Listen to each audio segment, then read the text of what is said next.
You're listening to Search the Scriptures Daily, a program in which we encourage everyone who desires to know God's truth to look to God's Word for all that is essential for salvation and living one's life in a way that is pleasing to Him. We're discussing psychology in the church, which has been the topic for a series of programs we've been doing on psychological counseling and how it's made major inroads within evangelical Christianity. And our discussion is based in part upon the content presented in the DVD we produced by the same title, Psychology and the Church, Critical Questions, Crucial Answers. Now, Dave, we quoted a number of research psychiatrists and psychologists who scrutinize the methods and claims of the practitioners of psychotherapy and determine how effective they are. And we've learned... And Tom, they're among them. Right. They're checking themselves out. Exactly. And they've become disillusioned. Well, one of these research psychiatrists, and I'm going to quote him, he says that the techniques used by Western psychiatrists are, with few exceptions, on exactly the same plane as these techniques used by witch doctors. Now, that's a quote from research psychiatrist E. Fuller Torrey, who is just being factual. Now, I have here a very heavy book for our listening audience. This is probably a 5-6 pounder. Okay, it's a very large textbook. Well, it's not a textbook, but it's the title of the book is The Diagnostic and Statistical Manual of Mental Disorders. It's really the Bible of psychotherapy. That's issue 4, or the 4th edition. This is the latest edition, edition 4. Now, Dave, this is a very thick... And it's the latest edition, edition 4, and it's also been revised right. a couple of times. But it's, as you can see, it's a very thick, very impressive book for a field that a research psychiatrist just likened unto shamanism. And they're aiming at 2011 DSM-5. Right. So how can you have a book like this that's based on really something that's not scientific? Tom, I was, the Lord sits me next to interesting people on airplanes, and I was sitting next to she wasn't a psychiatrist, psychologist, and she had just come from the latest convention, and she was just mumbling in anger because now she says I got to buy another one, another DSM, right? And she says this isn't scientific. They vote on this. Well, let's get into it a little bit, Dave. I've got some interesting information about the DSM. Tom, can I go back before the DSM for a moment? Sure. Because I'm going to start in 1952. You're going to go back earlier than that? I'll go back earlier than that. Okay. I don't know whether everybody out there has heard this. I think I've mentioned it a time or two, or maybe put it in the Brian Call. But there was a very serious psychiatric disorder that was cured by the Civil War. It was called drapetomania, and it was rampant in those days. It affected only one class of people, slaves.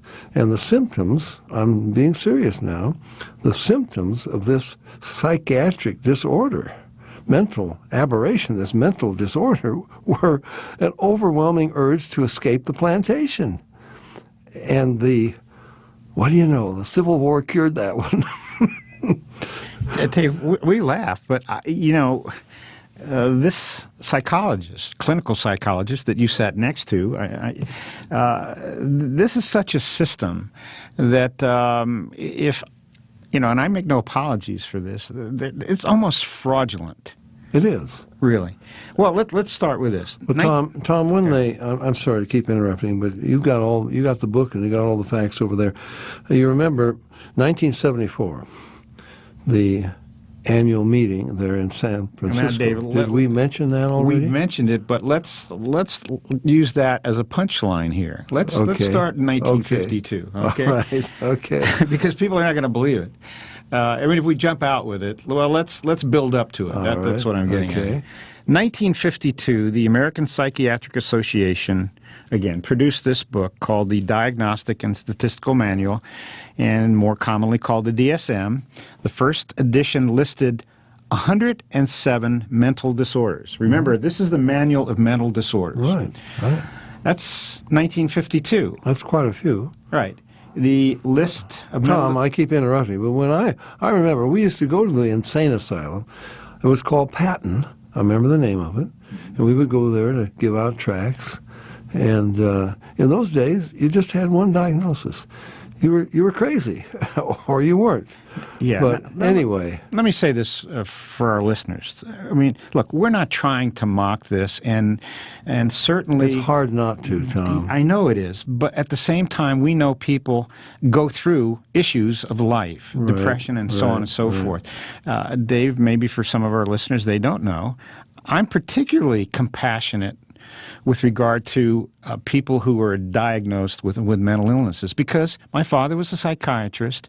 I grew up in the psychiatric community. I mean, I've lived with these people, so it's not that we're not empathetic here, but there's something beyond this that just makes you angry, almost. Well, I know it makes you angry. Right, right. But, well, 1968. From 1952 to 1968, the mental disorders grew to 182, to 265 in 1980, to 292 in 1987, and today's count, based on this DSM-4, 374 mental disorders. Now, let's pick a few here, okay? Well, Tom, have we been getting crazier? Or did we have a lot of people who weren't really that bad off, running around, and everybody thought they were normal? Or is it that only these guys can decide who is normal and who isn't? Well, you know what we hear? We hear, well, wait a minute, Dave, life's becoming more complex. I mean, back in 1952, things were kind of dull and boring, right? And Tom, why don't you explain why they have this? Because you don't get insurance coverage unless you're in there. I think they're going to see that by some of the 374 items, the mental disorders that are placed in And here. expanding the number expands the influence of psychiatrists over the society. I think people are going to come to that conclusion, Dave. First of all, let's start with oppositional defiant disorder. That's ODD. It's very odd. Well, let's see here. It pertains to a child or adult who demonstrates, and I'm quoting from the book, hostile behavior toward authority figures. The symptoms include losing one's temper, arguing with adults, deliberately doing things that will annoy other people, and blaming others for his or her own mistakes or misbehavior. Whoa. I mean, come on, Dave. You had 4 kids. I have 5 kids. Any of them demonstrate any of these along the line? Well, of course.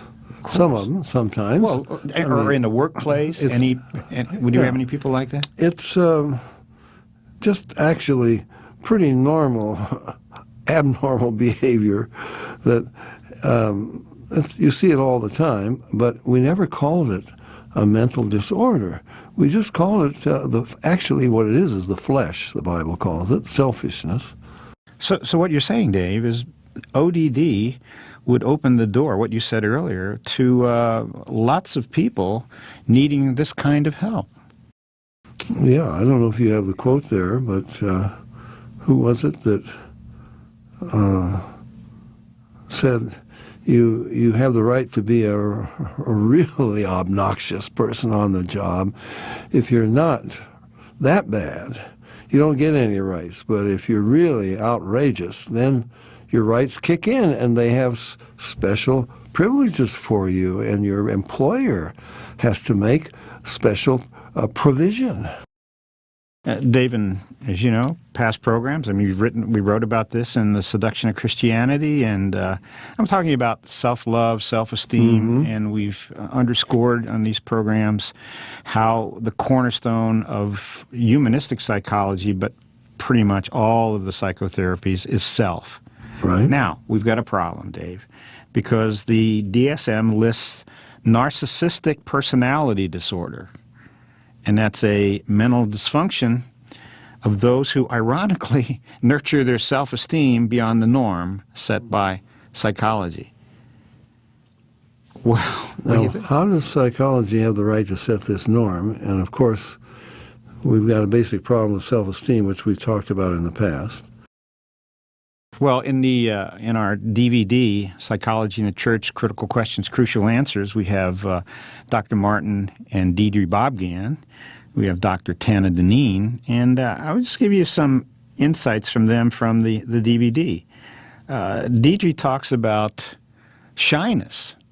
I mean, shyness is in this book, the DSM. Of course. But they label it social anxiety disorder.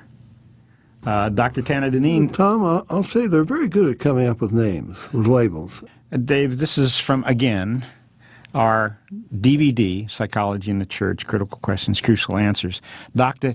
Tana Deneen, clinical psychologist, but she's left the occupation. She wrote a book called Manufacturing Victims, incredible book. We'll probably talk about it on our next program or two. Anyway, she says on the DVD, in 2004, there was a Canada Statistics Survey. Canada did a survey of the entire Canadian population, and they determined that 2 million people are suffering from debilitating shyness, which is now defined as a social anxiety disorder.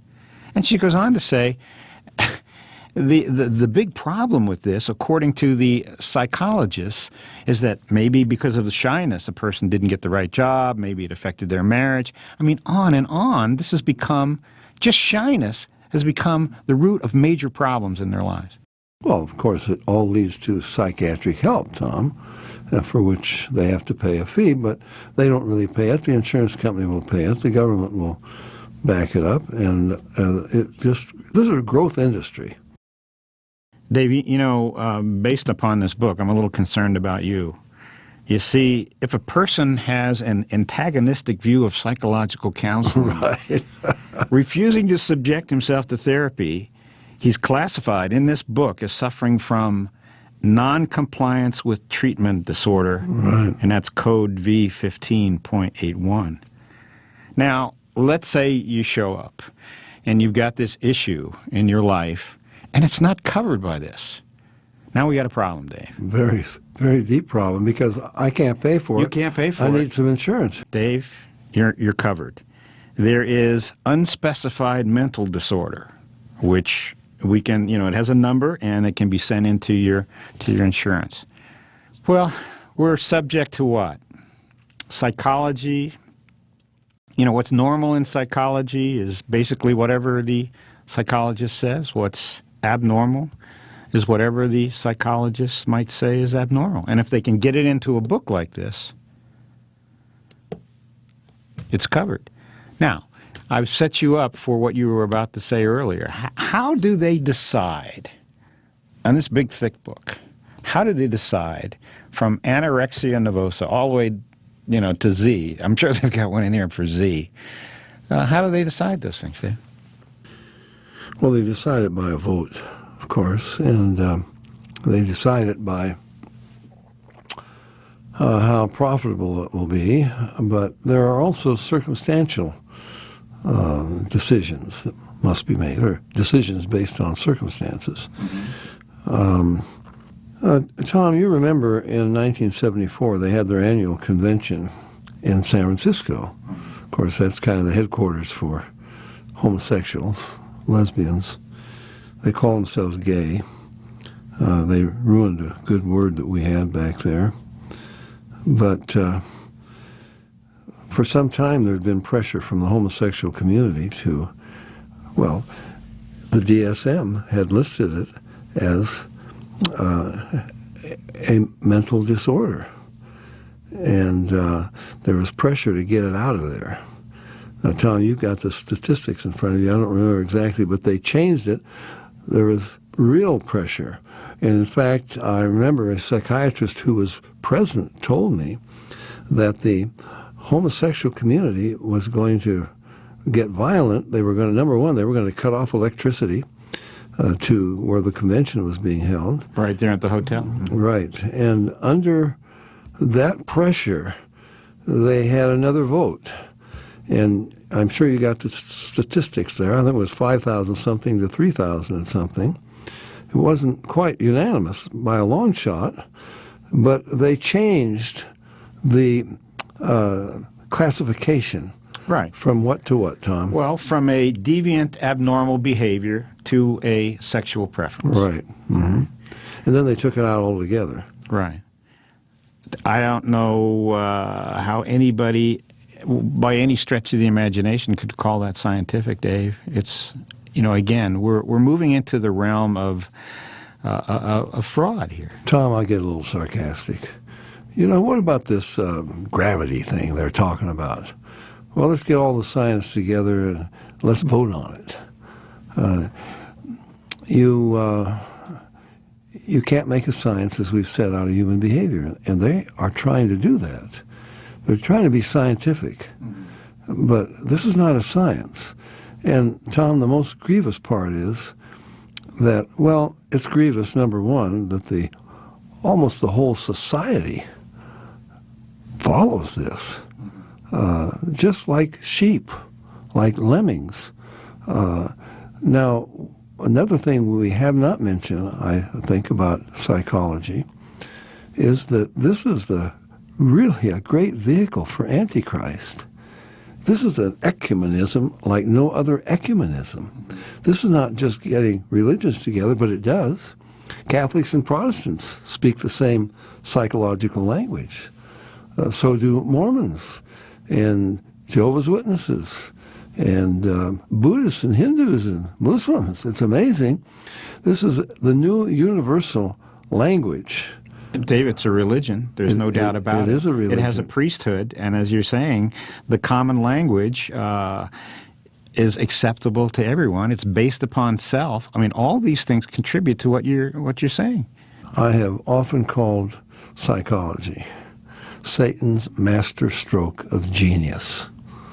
He couldn't have come up with anything better. And I know that's angering some people out there. Maybe they've already turned us off. But, Tom, we're not making this up. We're simply giving the facts. Now, you've got this DSM, and it keeps growing and growing and growing. If this was really, if ODD, oppositional defiant disorder, if that really was the serious mental aberration, the mental disorder, if that really was the serious mental disorder that they now say it is, why did it take them so long to figure this out?